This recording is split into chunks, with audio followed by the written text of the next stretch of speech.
오늘은요, 민주당 9호 영입 인재입니다. 공영훈 전 현대차 사장 모시겠습니다. 어서 오십시오. 네, 안녕하세요. 네. 올해가 청룡의 해지 않습니까? 네. 64년생. 예, 청룡의 기운을 또 품고, 예, 뭔가 좀 포효하는 용의 느낌으로 정치권에 뛰어드신 걸로 알고 있는데요. 본격적으로 제가 질문하기 전에 본인 스스로 간단하게 좀 소개 좀 해주실까요? 네, 말씀하신 대로 64년생 용띠고요. 네. 고향은 이제 경남 산청 지리산 산골인데 네. 완전 생촌놈입니다. 중학교 졸업할 때까지 그 산청 시골에서 살았고요. 이제 고등학교는 진주로 나왔고 그렇습니다. 그리고 그 이번에 이제 그 영입 제의를 받고 입당을 하게 됐는데 그 제가 이제 내건 그 캐치플레이즈가 다시 성장해야 한다. 대한민국이. 네. 이제 최근에는 이제 성장률이 너무 떨어져서 이게 오히려 고통의 원인으로 바뀌는 그런 상태로 바뀌었기 때문에 네. 이제 민주당이 그동안 민주화와 그 공정 분배 이런 쪽에 역점을 많이 뒀는데 이제 다시 성장의 실력을 발휘해 줘야 한다. 우리 청년 세대를 위해서 그런 주장을 하고 나왔고요. 네. 거기에 힘을 한번 보태보고 싶다. 이런 생각을 가지고 있습니다. 네, 진주 동명고등학교 나오셨고 서울대학교 경영대학 경영학 학사 나오셨고요. 군대는 못 가셨군요. 소집 연대됐네요. 이게 86년도에 아마 학생운동 하시다가 예. 수감생활하는 것 때문에 그랬던 걸로 알고 있는데 예. 매일 노동신문 기자, 문화일보 기자, 현대자동차 전략개발팀장 이렇게 거쳐가지고 14년 동안 현대에 계셨던 것으로 얘기되고 있습니다. 2008년도에 제가 확인한 거로는 2008년도에 현대자동차에 원래는 유학 가시려고 하시다가 현대차로 옮기셨잖아요. 예, 아니 2005년도에 네. 현대차로 입사를 했고 이제 현대차에서 한 18년 정도 있었어요. 18년? 예. 대단하신데. 어쨌든 초고속 승진자로 이름을 날리셨다고. 운이 좋았죠. 운이 좋았어요. 속칭 운빨이죠. 이 운 좋은 사람 절대 못 따라간다. 그래서 주변에 운 좋은 사람들을 많이 둬야 된다. 이게 좀 진리입니다. 네. 어쨌든 참 이력이 특이하신데 제가 좀 궁금했던 거는 문화일보는 사실은 물론 그때 당시는 좀 달랐던 것 같긴 합니다만 정주영 회장이 때 이를 갈면서 만든 언론사가 아니겠어요? 내가 삼성에 맨날 지는 건 언론 때문이다. 그런데 어쨌든 문화일보는 사실은 보수적인 색채가 좀 되게 강한 걸로 알고 있어서 예. 사람들이 좀 궁금해하긴 하더라고요. 문화일보 간 거에 대해서 별로 불편하지 않았냐? 왜 너는 배신자냐? 막 이런 얘기도 하던데 어떻습니까?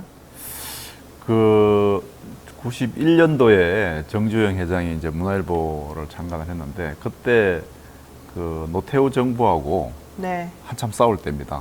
그러니까 이제 노태우 정부랑 싸울 때. 예, 그래서 아마도 그것 때문에 신문사를 창간을 한 것 같고요. 네.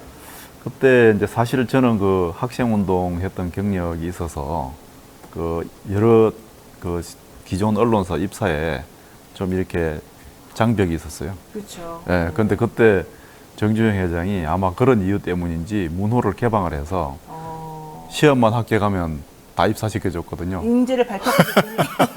그래서 그냥 한번 시험을 봤는데 덜컥 붙어가지고 그냥 입사를 했고요. 개인적으로는 이제 신문사를 좀 선택을 한 게 직업 중에 제가 경영학과 졸업이지만 신문사를 선택을 한 게 91년도가 상당히 격변하는 시기였어요. 네. 예, 베를린 장벽 붕괴하고 맞아요. 그래서 세상을 좀 넓게 보는 그런 직업을 가지고 싶다.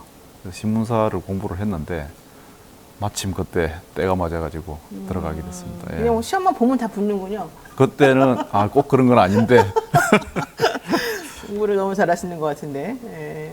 어쨌든 참 훌륭합니다. 제가 근데 또 우리 공영훈 사장님을 존경하는 거는 존경까지는 잘 모르겠는데 어쨌든 제가 좀 좋게 보는 이유 중에 하나는 본인이 어떤 그 직역이나 그 직에 가면 정말 최선을 다해서 성과를 낸다는 게 중요한 것 같은데 확인해 보니까 현대차 계실 때 자율주행, 도심항공 모빌리티, 친환경차, 로보틱스 이런 사업에 적극적으로 추진하고 관여하시고 또 성과를 내셨더라는 거예요. 그리고 대한상공회의소 및 여러 경제협력위원회의 주요 직책도 맡으셨고 그래서 사람들이 생각하기에 이런 사람이 국회에 들어가게 되면 첨단 전략 사업에 대해서 깊은 이해를 가지고 있으니까 향후 우리나라 참 발전이 참 좋을 것이다 이런 얘기도 많이 했고요. 특히 이제 해외 시장에서의 그런 그 우리들이 활약할 수 있는 기반을 인재 영입 이 사장님께서 잘 하실 거라고 기대를 많이 한다 이런 얘기를 했거든요. 네. 그런 부분에 있어서 특히 본인이 이제 잘할 수 있는 특장점이 있지 않겠어요? 네. 저는 이제 제가 2005년도에 이제 현대자동차에서 와달라고 제의를 받고 들어갔을 때, 네. 그때 현대차는 사실은 좀 국내 중심의 기업이었거든요. 네. 근데 그때부터 본격적으로 이제 글로벌화를 본격적으로 진행을 해서 그렇죠. 주로 이제 전 세계 6개 대륙에 다 이제 공장을 짓고 급속하게 세계로 뻗어나가는 시기였습니다. 네.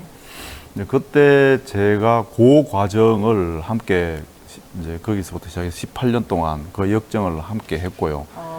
최근에는 이제 저 전기차 같은 미래 자동차 쪽에 좀 선두권을 형성할 정도로 성장을 네. 혁신을 많이 했습니다, 회사가.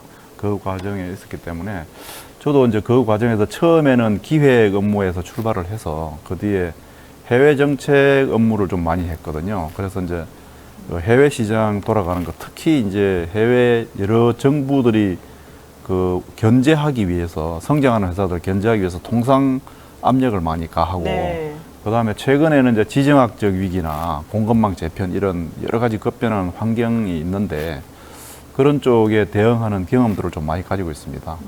그래서 이제 사실 우리나라가 앞으로 좀 경제에서 활로를 뚫기 위해서는 그런 부분에서 좀 정교한 전략이 필요하거든요. 네. 국가적으로도. 그래서 그런 부분에서 좀 기여할 수 있지 않을까 이렇게 생각합니다. 야, 되게 좀 겸손하게 말씀하셨습니다만 사실 이 업적을 보면 아무나 할 수 있는 게 아닌 것 같아요. 근데 희계님께서 이런 댓글을 남겨주셨습니다. 문재인 대통령이랑 닮으셨어요. 진짜 딱 보니까 진짜 그러네요. 예. 근데 중요한 건 이거 같아요. 과거부터 사실 민주당에서 영입인사로서 제안을 많이 받으셨던 걸로 알고 있어요. 근데 그동안은 계속해서 다 고사하셨거든요. 나 안 한다, 정치 안 한다. 근데 갑자기 이번에는 하시게 된 거죠? 이제 사실 그 제가 정치에 대해서는 남들보다 잘할 수 있나 라는 의문이 있었고, 이제 뭔가 하면은 기여를 해야 되는데, 그래서 이제 스스로 생각할 때 내가 남들보다 정치를 잘할 수 있나 이렇게 하여튼 확신이 없었기 때문에 그랬고요. 네. 그런데 이제 민주당에서 저한테 정치도 좋지만 경제 부분에서 뭔가 그 역할을 해달라, 좀 폭을 넓히는 역할을 해달라 이렇게 제의를 받았고요. 그래서 이제 제가 생각했을 때 회사에 제가 18년 다니면서 그 해외를 많이 방문을 했는데, 네. 제가 정말 피부로 느낀 게 그 주로 이제 우리보다 잘 사는 나라라고 생각되는 미국이나 유럽 이런 나라에 제가 출장을 가면은 네. 항상 제 직원들 여럿하고 동행을 하지 않습니까? 네. 그래서 이제 현지에 있는 그 협상 파트너라든지 정부 사람들하고 회의를 같이 예. 해봐도 늘 느끼는 게 아무리 생각해도 우리 직원이 더 똑똑한 것 같다. 오, 이런 걸 많이 그래요? 느꼈어요. 그래서 제가 참 우리나라 젊은 사람들이 뛰어나구나. 이런 거를 매번 느꼈습니다. 그래서 그런데 이제 이 친구들한테 기회를 열어주면, 새로운 기회를 주면 네.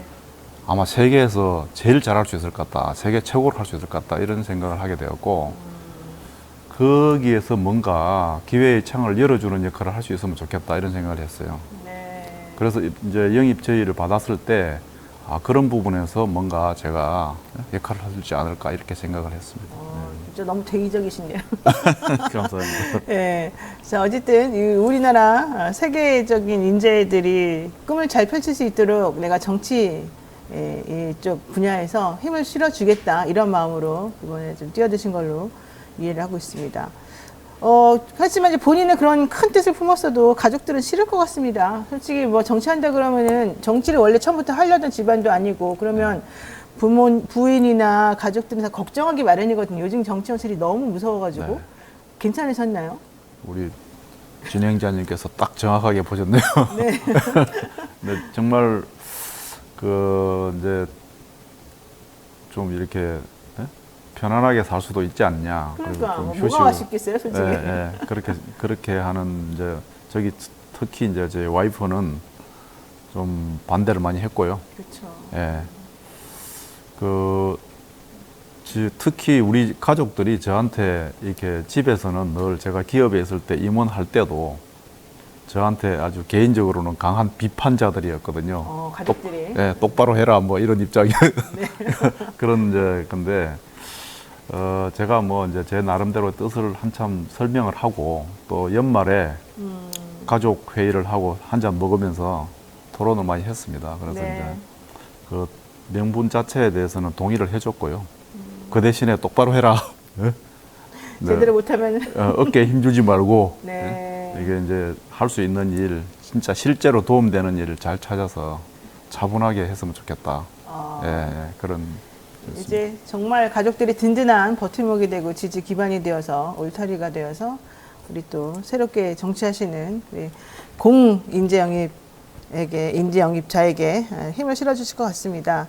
자, 그러면 이제 본격적으로 한번 여쭤볼게요. 뭐 그동안에도 본격적으로 물어보긴 했습니다만은 정치인, 과거에는 또 사업하는 사람으로서 또 기자로서 기업인으로서 여러 가지 직업을 많이 가지면서 야, 우리나라 정치 진짜 못 살겠다. 이렇게 우리를 괴롭히냐. 이런 생각 많이 하셨을 것도 같고요. 이거는 문제다. 이건 좋다. 뭐 이런 생각도 하셨을 것 같습니다. 예. 전체적으로 봤을 때 우리 정치 현재 지금 가장 뭐가 문제입니까? 사실 뭐 이제 우리가 좀 저 폭을 넓혀서 이렇게 다른 나라까지 같이 아울러서 보면 우리나라가 이 민주주의 시스템을 정착한 건 네. 정말 세계적인 자랑거리입니다.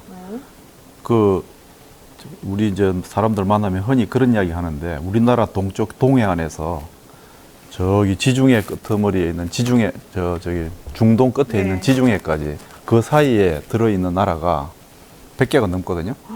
맞네요, 진짜. 네, 우리나라 요 동해안에서 네. 지중해까지 100개가 넘는데 지도 펼쳐놓고 보면은 거기에서 100개가 넘는 나라 중에서 제대로 민주주의 하는 나라가 몇 개인가 한번 세어보면은 네. 좀 놀라실 거예요. 몇 개나 됩니까? 10개가 안 됩니다, 사실.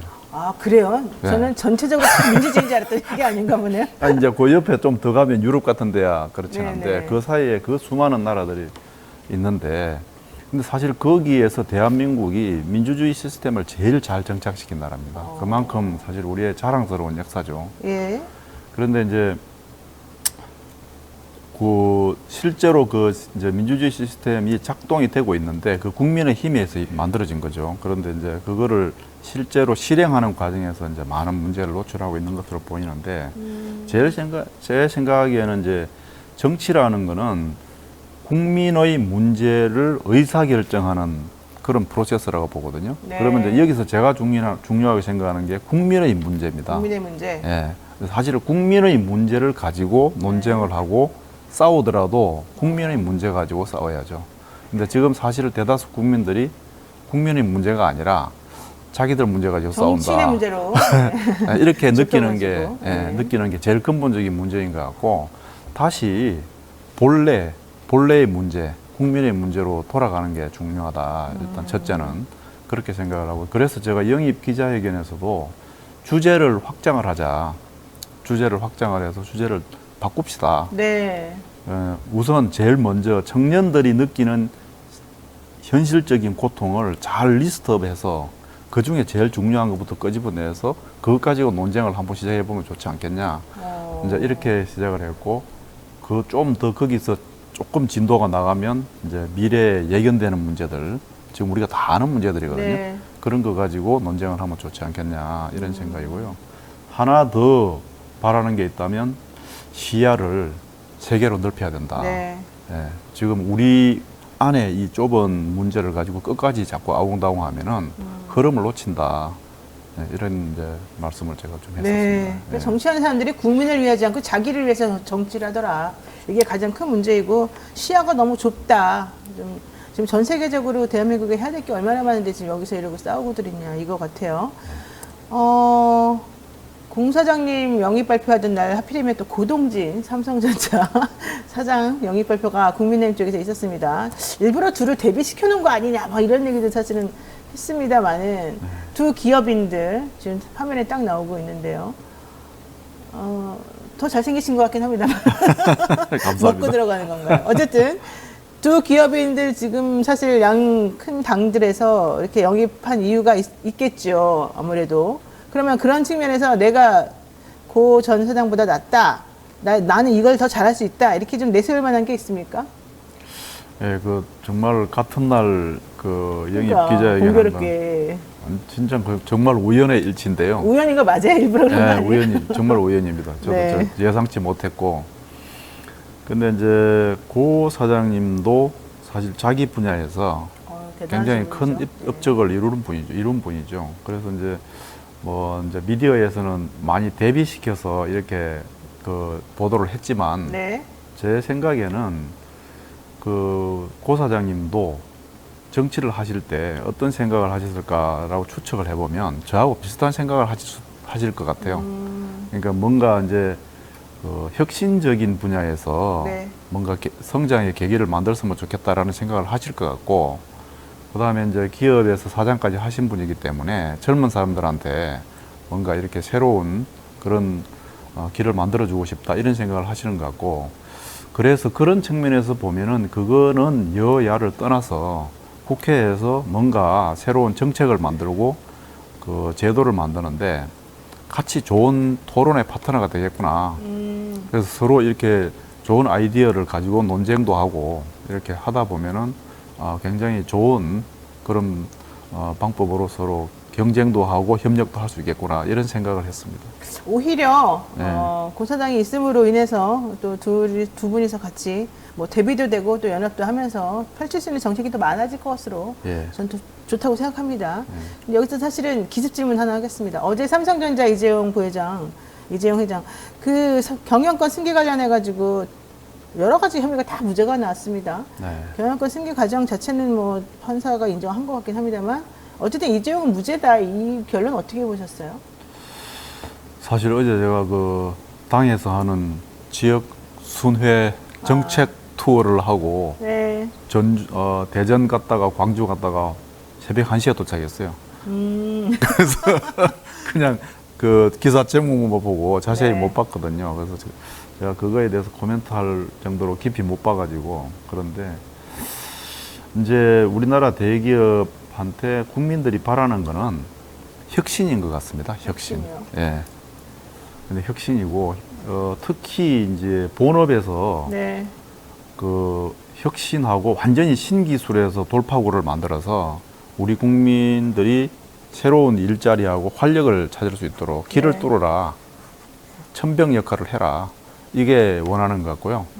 이제 그거에서 실력을 발휘하는 게 중요하다고 생각합니다. 그래서 이제 그리고 이제 그렇게 하기 위해서는 기업 내부적으로도 이제 여러 가지 지배 구조나 가버넌스 이거에도 훨씬 더 네. 혁신적인 방법으로 이렇게 운영할 필요가 있다고 생각하고요. 그런 거에 대한 사회적 주문이 엄연하기 때문에 이제 그 법적으로 이제 판결이 어떻게 나는가와 그와 상관없이 지금 대기업들은 그런 방향으로 꾸준히 나가야 한다. 그렇게 생각합니다. 네. 그러면은 사실 이제 윤 대통령이 대통령 되고 난 다음에 재벌 총수들을 계속 이렇게 같이 여기저기 다니시면서 물론 이제 그 뭐 명분은 그거죠. 해외에 나갈 때 우리나라 기업들이 잘 할 수 있도록 내가 길을 같이 닦아주기 위해서 같이 가는 거다 뭐 이런 얘기 합니다만 현실적으로는 본인이 자꾸 기업 총수들을 대동하고 다니면서 뭔가 사람들에게 보여주고 그들과 관계를 좀 맺으려고 하는 거다 이런 얘기들이 많았거든요. 네.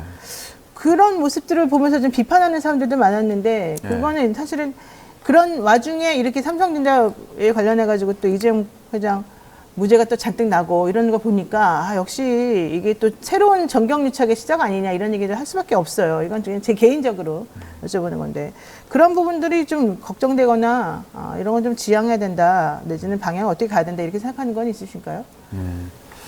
근데 이제 저도 그 2005년부터 그 이제 18년 동안 있었지만 기업하고 정부 관계가 예전하고 확실히 달라진 건 맞는 것 같습니다. 아 그래요? 예. 이제 사실 예전에는 제가 입사하기 전만 해도 네. 바로 그 몇 년 전 2002년 대선만 해도 그때 이제 정치자금 문제가 있었고 그래서 이제 그게 법적으로 문제가 됐던 맞아요. 그런 상황이 착대기도 있는데 있고 막 별게 다 많죠 사실은. 예. 기업하고. 예. 근데 사실 정치는. 기업 입장에서는 그 당시에 어쩔 수 없이 그런 요구에 응할 수밖에, 그렇지 않으면 이른바 보험료라고 했지 않습니까? 맞아요. 네. 예, 선거 끝난 뒤에 또 무슨 일이 생길지 몰라서 그렇게 세무도 사야 했는데. 되고. 그렇죠. 그런데 이제 그 뒤에 기업들이 제가 들어간 때부터 확연히 달라졌습니다. 그러니까 이제 기업들 내부적으로도 반복해서 그런 일이 있다 보니까 이거 보험료 내다가 보험료 때문에 더 크게 또 문제가 되니까 차라리 아예 안 하는 게 낫지 않냐라고 하는 인식이 이제 확 자리 잡았고, 네. 그래서 그때부터 이렇게 이제 이른바 그 커튼 뒤에서 이루어지는 일은 사라졌거든요. 네, 확실히 사라졌습니다. 네. 그리고 기업에 어느 누구도 그런 일에 손을 대려고 하는 사람이 없어졌습니다, 사실. 기업에 무슨 임원들이 그 자기가 그거 해가지고 예? 그렇죠. 뒷일이 좋을 일 하나도 없습니다. 오히려 많이 깨끗해지고 투명해지고 그렇죠. 그러네요. 예, 오히려 기업 시킨다고 경쟁도 요새 높아지고. 할 상황이 아닙니다. 그래서 원천적으로 할 필요도 없는 상황이 됐고, 네. 이제 그런데 정부와 기업 간에는 이제 협력도 있어야 되고 나름대로 또 거리감도 좀 있어야 됩니다. 독자적인 그렇죠. 자기 분야가 있어야 되고, 그래서 마치 이제 기업이 정부에 그 좌지우지 되는 듯이 보이는 건 기업의 이미지에도 그렇게 좋은 건 아닙니다. 제가 보기에는. 그렇죠. 예, 우리나라 기업들도 이제 완전히 글로벌화돼서 글로벌 기업으로 글로벌 무대에서 뛰는 네. 그런 플레이어가 됐기 때문에 자기 브랜드 이미지나 이런 걸 위해서도 독자성을 좀 가지고 이렇게 움직이는 필요가 있다고 생각합니다. 상당히 조심스럽게 대답하시기 때문에 제가 더 이상 질문하지 않겠습니다. 그 부분에 대해서는. 자, 이번에 그 인재영입 때문에 보통 비례로 가실 줄 알았는데 죄송합니다. 수도권 지역구 출마 희망하신다고 들었어요. 네. 생각하신 곳은 지금 있으실까요? 제가 뭐 처음에 그 영입 이야기할 때 당에서는 비례도 뭐 거론을 했었는데, 제가 이제 정치를 하면 그 할지 말지를 먼저 결정을 하는데 이왕 하기로 한 다음에는 네. 지역으로 가야겠다 생각을 했습니다. 그건 왜냐하면은 한 지역이라는 게 그 안에 사는 주민들의 그 생활상이라는 게 사실 국가의 단면이기 때문에 거기서 지역민들과 소통하고 대화를 하면서 해야 한다. 그래서 그 의견들을 늘 청취하면서 해야 되겠다 이렇게 생각을 했어요. 그래서 이제 그렇게 하고, 네. 구체적인 지역은 제가 이제 수도권만 희망을 했고 세부적인 지역은 당의 절차를 밟아달라 이렇게 네. 지금 된 상태입니다. 그러니까 일단 그냥 난 꽃길을 혼자 편하게 가진 않겠다 이런 것 같습니다. 만약 국회 입성하신다면 1호 법안으로 구상하신 게 있을까요? 있습니다. 네, 어떤 거가 있을까요? 조금 제가 1호 법안 딴 데서도 한번 이야기한 적이 있었는데 반응이 좀 법안이 너무 어려운데 이런 이야기를 하더라고요. 그래도 그렇지만은 저는 그걸 하고 싶습니다. 뭐냐면은 이제 지금 공급망 재편 지정학위이기 때문에 공급망 재편이 제일 큰 화두잖아요. 네. 근데 쉽게 이야기하면은 중국 다 빼고 나머지 가지고 자원 조달하고 그다음에 원자재 조달하는 시스템으로 다시 짜자 이거지 않습니까? 네. 근데 사실 우리나라 대부분 그 원자재가 중국 의존율이 거의 80%가 넘는 경우가 많아요. 예. 근데 이게 그렇게 쉽게 재편될 수 있는 게 아닙니다. 그렇죠. 미국이 하자 그런다고 그냥 단박에 해치울 수 있는 게 아니고, 이거는 우리나라 전체 산업에 영향을 많이 미치고 결국은 그게 우리 일자리에 영향을 미치고 사람들의 생활에 영향을 미치거든요. 그거 대응 잘못하면 네. 큰 문제 생깁니다. 그런데 옛날에 되돌아보면은 우리가 그 역대 정부에서 자원 확보를 위한 자원 외교를 많이 했어요. 노무현 정부 때도 굉장히 열심히 했었고 그 뒤에 정부 때도 했는데, 네. 그거 지나고 나서 그 다음 정부 때마다 그거 싹 다 뒤집어 버렸거든요. 그래가지고 맞아요. 다 좌절시켜 버렸습니다. 하나도 남은 게 없어요. 근데 사실 저는 그때마다 느낀 게, 야, 이거 문제 있는 거 스크린 하는 거는 좋은데 네. 다 엎어가지고 다 꽝거리 없애버리는 거는 이건 문제 아니냐. 그때 스크린만 하고 그래도 몇 개 살려놨으면은 지금 분명히 남는 게 있을 겁니다. 예, 근데 이 자원 확보 문제는 그만큼 우리 국가적으로 중요한데 한 5년짜리 정부 안에 해결될 수 있는 문제가 아니에요. 롱텀으로 가야 되거든요. 그래서 저는 이제 이 일을 해줄 수 있는 게 우리 국가 시스템에서는 국회밖에 없겠다라는 생각을 했고, 네. 국회에서 일종의 그라운드 룰을 만들어서 합의된 여야 간에 합의된 룰을 만들어야 한다. 그래서 그 이상은 건드리지 않는 걸로. 그까지는 끝까지 끌고 가는 걸로라고 하는 합의된 룰을 만들어야 된다고 생각을 하고 그런 거를 하나의 제도하고 그다음에 시스템으로 만들어서 국회가 끌고 가주자. 그런 기본법 같은 걸 하나 만들고 싶습니다. 일테면 자원기본법 같은 건데요. 예를 들면 예. 자원기본법. 예.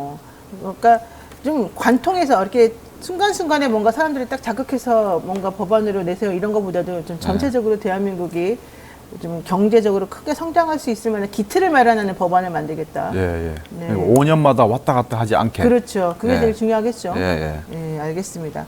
사실 좀 어렵긴 합니다만 좀 어렵죠. 구체적으로 어떻게 표현될지 사실 제가 되게 기대를 하고 보겠습니다. 예, 대학 시절에 민주화운동 하셨고 투옥도 당했었었는데 한동훈 비대위원장 중심으로 8.6 운동권 청산하는 얘기가 나와요. 사실은 딱 그 타임에 계셨던 분 아니에요? 그렇습니다. 예, 좀 기분 나쁘시겠어요. 예. 제가 이제 83년도에 입학을 해서 86년, 87년 이 과정에 있었는데요. 그때 뭐 다 아시잖아요. 그 6월 항쟁도 있었고 엄청난 그때 이제 민주화가 이루어진 거죠. 그런데 이제 사실 그때 저는 뭐 좀 더 열심히 한 편이지만 제가 다니던 제 동기들만 해도 그때 운동 안 한 사람 아무도 없었습니다. 사실 우리 때 다 그랬어요. 예, 운동 안 사면 정말 이상한 사람. 너무 이기적인 사람들 빼놓고는 대부분의 젊은 사람들 혹은 대한민국 국민이라면 운동 안 하는 것 자체가 이상했죠, 사실은. 운동 안 하는 사람 없었고 정도의 차이만 있었죠. 맞아요. 예. 근데 만약에 그때 우리가 민주화를 하지 못했다면 우리나라가 어떻게 되었을까? 그렇죠. 저 몇 년 전에 미얀마 출장 가봤는데요. 미얀마. 예. 그때 미얀마 출장을 가보고 제가 이런 생각을 했습니다. 정말 큰 다행이다.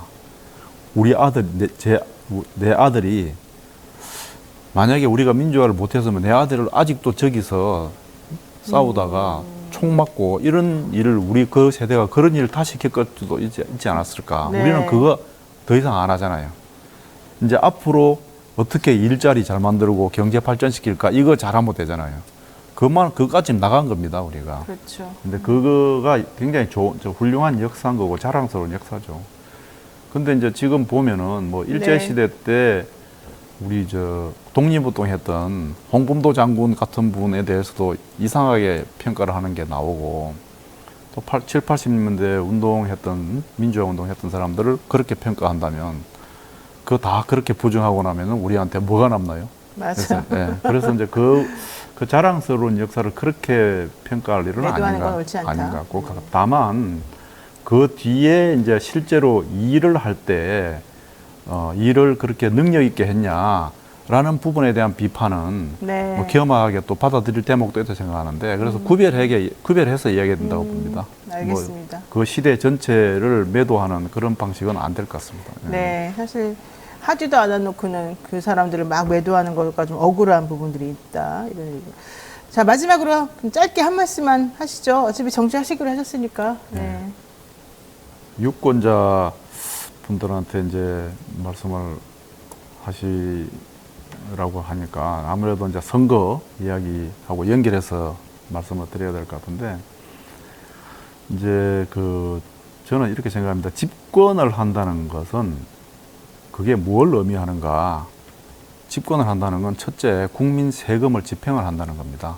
그러니까 우리나라 지금 1년 예산이 600조가 넘거든요. 네. 그러면 2년간 집권을 했다는 것은 국민 세금을 1,200조 원을 거두어서 집행을 했다는 걸 의미합니다. 우리 여기 지금 시청하시는 분들 개개인이 다 그 돈을 낸 거고요. 그걸 그렇죠. 집행을 한 거고요. 그 다음에 또 하나는 공무원들을 일을 이렇게 부리면서 국정을 운영했다는 겁니다. 공무원이 지금 우리나라 공무원이 117만 명입니다. 그 2년간 그렇게 국정을 했다는 거고요.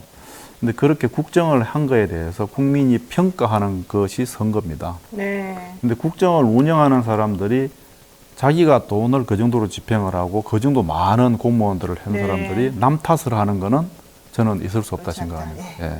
그래서 그 부분은 이제 국민들이 평가해야 될 대목인 것 같습니다. 알겠습니다. 네, 지금까지 민주당 9호 영입인재 공영훈 전 현대차 사장과 함께 얘기 나눠봤습니다. 많이 기대를 앞으로 또 해봤으면 좋겠습니다. 오늘 말씀 여기까지 듣겠습니다. 고맙습니다. 네, 감사합니다.